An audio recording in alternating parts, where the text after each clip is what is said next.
ತೀವ್ರ ಅಸ್ವಸ್ಥಗೊಂಡಿರ್ತಾರೆ ನಿವೃತ್ತ ಲೋಕಾಯುಕ್ತರಾದಂತಹ ಸಂತೋಷ್ ಹೆಗ್ಡೆ.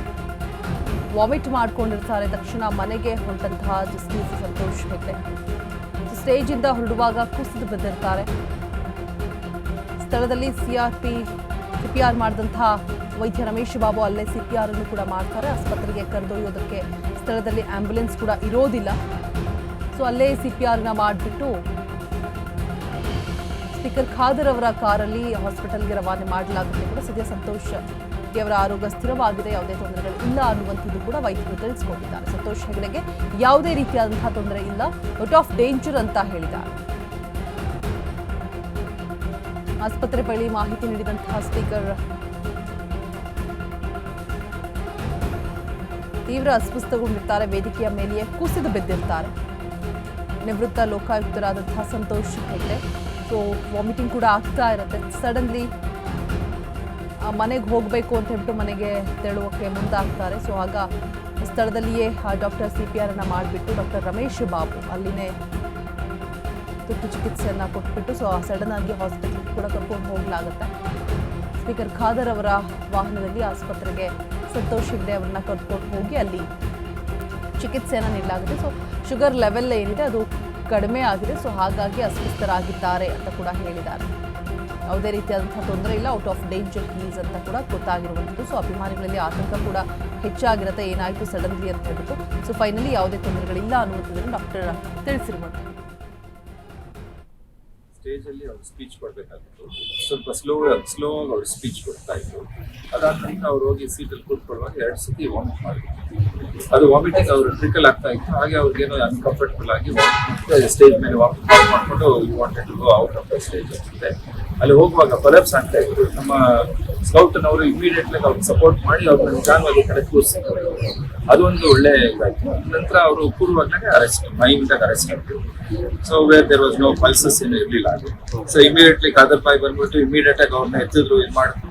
ಆಮೇಲೆ ನಾನು ಅಲ್ಲಿ ಹೋದಾಗ ಸ್ವಲ್ಪ ಅರೆಸ್ಟ್ ಆಗಿರೋ ಸನ್ನಿವೇಶ, ಎಕ್ಸ್ಟರ್ನಲ್ ಕಾರ್ಡಿಯಕ್ ಮಸಾಜ್ ಒಂದು ಕೊಟ್ಟಾಗ ಅವರು ಸಡನ್ ಆಗಿ ವಿಟ್ನೆಸ್ ಕಾರ್ಡಿಯಕ್ ಅರೆಸ್ಟ್ ಆಗಿರೋದ್ರಿಂದ ಅದು ರಿಕವರಿ ಆದ್ರು. ಆಮೇಲೆ BP ಲೋ ಇತ್ತು ಅಂತ ಹೇಳಿ ಕಾಲೆಲ್ಲ ಲಿಫ್ಟ್ ಮಾಡ್ಕೊಂಡು ಹಾಗೆ ಸೇಫ್ ಆಗಿ ಶುರು ಮಾಡಿದ್ದಾರೆ. ಅಂಡ್ ಆನ್ ದ ವೇ ಜರ್ನಿಯಲ್ಲೇ ಇವ್ರನ್ನ ರೆಕಗ್ನೈಸ್ ಮಾಡಿ ಮಾತಾಡಿದ್ರು. ಲೋಕಾಯುಕ್ತ ಸಂತೋಷ್ ಹೆಗ್ಡೆ ಅವರು ಡಾಕ್ಟರ್ PJ ಸಿಂಗ್ ಅವರ ಗೌರವಾರ್ಪಣೆ ಕಾರ್ಯಕ್ರಮ ಇತ್ತು. ಭಾಷಣ ಮಾಡಿ ಕೂತ್ಕೊಂಡು ಸ್ವಲ್ಪ ಹೊತ್ತಾಗುವವರೆಗೆ ವಾಂತಿ ಮಾಡಿದ್ರು. ಅದಕ್ಕಾಗಿ ಅವರು ಮನೆಗೆ ಅಂತ ನಡ್ಕೊಂಡು ಹೋಗುವಾಗ ಸ್ಟೇಜಿನಲ್ಲೇ ಅವರು ಸ್ವಲ್ಪ ವೀಕ್ನೆಸ್ ಆಗಿ ಜೊತೆಗೆ ಕೊಲಾಪ್ಸ್ ಆಗಿ ಕೆಳಗೆ ಬಿದ್ದರು. ಸ್ವಲ್ಪ ಇದು ಗಂಭೀರತೆ ಅರ್ಥ ಮಾಡಿಕೊಂಡು ಡಾಕ್ಟರ್ ರಮೇಶ್ ಅವರು ಸೀರಿಯಸ್ ಪ್ರಯತ್ನ ಪಟ್ಟು ತಕ್ಷಣವೇ ಆ ಪರಿಸ್ಥಿತಿಯನ್ನು ನೋಡಿ ಅವರು ನಾವು ಆಂಬ್ಯುಲೆನ್ಸ್ ಇರಲಿಲ್ಲ, ನನ್ನ ವಾಹನ ಇದೆ ಅಂದರೆ ನಾವು ತಂದು ಈಗ ಅವರು ಚಿಕಿತ್ಸೆ ಪಡೀತಿದ್ದಾರೆ. ಈಗ ಅವರು ಆರಾಮಾಗಿದ್ದಾರೆ, ಹುಷಾರಾಗಿದ್ದಾರೆ. ಅವರ ಮನೆಯವರು ಕೂಡ ಬಂದಿದ್ದು ಮುಟ್ಟಿದ್ದಾರೆ. ಸ್ಮೈಲ್ ಮಾತಾಡ್ತಾರೆ, ಮತ್ತೆಲ್ಲ ವಿಚಾರ ಡಾಕ್ಟರ್ ಹೇಳಿದ್ದಾರೆ. ಡಾಕ್ಟರ್ ಇವತ್ತು ಟೆಸ್ಟ್ ಮಾಡ್ತಾ ಇರ್ತಾರೆ. ಲೋ ಶುಗರ್ ಅಲ್ಲ ಅದು ಗೊತ್ತಿಲ್ಲ ಏನು ಡಾಕ್ಟರ್ ಇಲ್ಲಿ ಡಾಕ್ಟರ್ ಹೇಳಿ ಇವಾಗ ಸರ್ ಡಾಕ್ಟರ್ ಇವರು ಸ್ಟೇಜಲ್ಲಿ ಇದ್ರು. ಡಾಕ್ಟರ್ ಅವ್ರು ಇಲ್ಲೇ ಇರ್ಬೋದು. ಅದಕ್ಕೆ ನಮಗೆ ಡಾಕ್ಟರ್ ನೋಡ್ತಾ ಇದ್ದಾರೆ, ಈಗ ಮಾತಾಡ್ತಿದ್ದಾರೆ. ಅವ್ರ ಮನೆಯವರು ಬಂದಿದ್ದಾರೆ, ರೆಸ್ಪಾಂಡ್ ಮಾಡ್ತಿದ್ದಾರೆ. ಅವರು ಆರೋಗ್ಯವಂತರಾಗಿದೆ ಹೇಳಲಿಕ್ಕೆ ಬಯಸ್ತಾರೆ. ಲೋಕಾಯುಕ್ತ ಸಂತೋಷ್ ಹೆಗ್ಡೆ ಅವರು ಡಾಕ್ಟರ್ PJ ಸಿಂಗ್ ಅವರ ಗೌರವಾರ್ಪಣೆ ಕಾರ್ಯಕ್ರಮ ಇತ್ತು. ಭಾಷಣ ಮಾಡಿ ಕೂತ್ಕೊಂಡು ಸ್ವಲ್ಪ ಹೊತ್ತಾಗುವವರೆಗೆ ವಾಂತಿ ಮಾಡಿದ್ರು. ಅದಕ್ಕಾಗಿ ಅವರು ಮನೆಗೆ ಅಂತ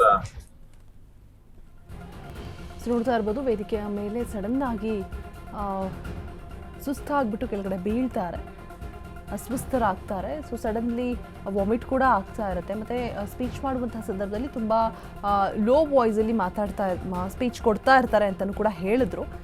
ಸೊ ಅದಾದ ನಂತರ ಸ್ಥಳದಲ್ಲೇ ಇದ್ದಂತಹ ವೈದ್ಯರು ಅಲ್ಲೇ CPR ಅನ್ನು ಮಾಡಿಬಿಟ್ಟು ಮನೆಗೆ ಹೋಗಬೇಕು ಅಂತ ಹೇಳ್ತಾರಂತೆ. ಸೊ ಬೇಡ ಅಂತ ಹೇಳಿ ಸಡನ್ಲಿ ಹಾಸ್ಪಿಟಲ್ಗೆ ಕರ್ಕೊಂಡು ಹೋಗಿ ಪ್ರಾಥಮಿಕ ಚಿಕಿತ್ಸೆಯನ್ನು ಕೊಟ್ಟುಬಿಟ್ಟು ಅದಾದ ನಂತರ ಯಾವುದೇ ರೀತಿಯಾದಂತಹ ತೊಂದರೆ ಇಲ್ಲ, is fine, out of danger ಅಂತ ಹೇಳಿಬಿಟ್ಟು ಫೈನಲ್ ಆಗಿ ವೈದ್ಯರು ಕೂಡ ತಿಳಿಸಿರುವಂಥದ್ದು. ಯಾವುದೇ ತೊಂದರೆಗಳಿಲ್ಲ, ಶುಗರ್ ಲೆವೆಲ್ ಸ್ವಲ್ಪ ಕಮ್ಮಿ ಆಗಿರುತ್ತೆ, ಹಾಗಾಗಿ ಕುಸಿದು ಬಿದ್ದಿದ್ದಾರೆ, ಅಸ್ವಸ್ಥರಾಗಿದ್ದಾರೆ ಅಂತ ಕೂಡ ಹೇಳಿದ್ದಾರೆ ಡಾಕ್ಟರ್. ಎಲ್ರಿಗೂ ಕೂಡ ಆತಂಕ ಆಗಿರುತ್ತೆ, ಅಲ್ಲಿದ್ದಂತಹ ಅಭಿಮಾನಿಗಳಿಗಾಗಿರ್ಬೋದು ಆತಂಕಕ್ಕೊಳಗಾಗಿರ್ತಾರೆ. ಸಡನ್ಲಿ ಏನಾಯಿತು ಅಂತ ಹೇಳ್ಬಿಟ್ಟು ಭಾಷಣ ಮಾಡುವಂತಹ ಸಂದರ್ಭದಲ್ಲೂ ತುಂಬ ಮೆಲು ಧ್ವನಿಯಲ್ಲಿ ಸ್ಪೀಚನ್ನು ಕೊಡ್ತಾ ಇರ್ತಾರಂತೆ. ಸಡನ್ಲಿ ಅಸ್ವಸ್ಥರಾಗಿ ಬಿದ್ದು ಹೋಗ್ಬಿಟ್ಟಿದ್ದಾರೆ ವೇದಿಕೆ ಮೇಲೇನೆ. ಮನೆಗೆ ಹೋಗಬೇಕು ಅಂತ ಹೇಳ್ತಾರೆ, ಅಲ್ಲೇ ವಾಮಿಟ್ ಕೂಡ ಆಗುತ್ತೆ, ವಾಂತಿ ಕೂಡ ಆಗುತ್ತೆ.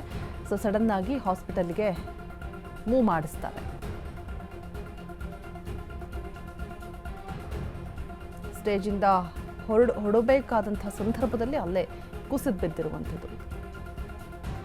ರಮೇಶ್ ಬಾಬು ವೈದ್ಯರು ಟ್ರೀಟ್ಮೆಂಟ್ ಕೊಟ್ಟು ಫೈನಲಿ ಯಾವುದೇ ರೀತಿಯಾದಂತಹ ತೊಂದರೆ ಇಲ್ಲ. ಸಡನ್ಲಿ ಹಾಸ್ಪಿಟಲ್ಗೆ ಹೋಗೋದಕ್ಕೂ ಕೂಡ ಆ್ಯಂಬುಲೆನ್ಸ್ ಇರಲಿಲ್ಲ. ಸ್ಪೀಕರ್ ಖಾದರ್ ಅವರ ವಾಹನದಲ್ಲಿನೇ ಹಾಸ್ಪಿಟಲ್ಗೆ ಕರ್ಕೊಂಡು ಹೋಗಲಾಗತ್ತೆ.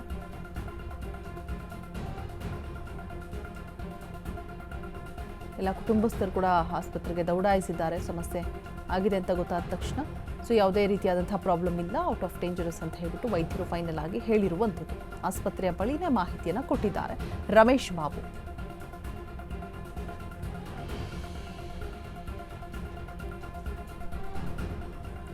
ಏನು ಸಮಸ್ಯೆ ಇಲ್ಲ, ಜಸ್ಟ್ ಶುಗರ್ ಲೆವೆಲ್ ಕಡಿಮೆ ಇರೋದ್ರಿಂದಾಗಿ ಈ ರೀತಿ ಕುಸಿದು ಬಿದ್ದಿದ್ದಾರೆ, ಅಸ್ವಸ್ಥರಾಗಿದ್ದಾರೆ ಅಂತ ಕೂಡ ತಿಳಿಸ್ಕೊಟ್ಟಿದ್ದಾರೆ.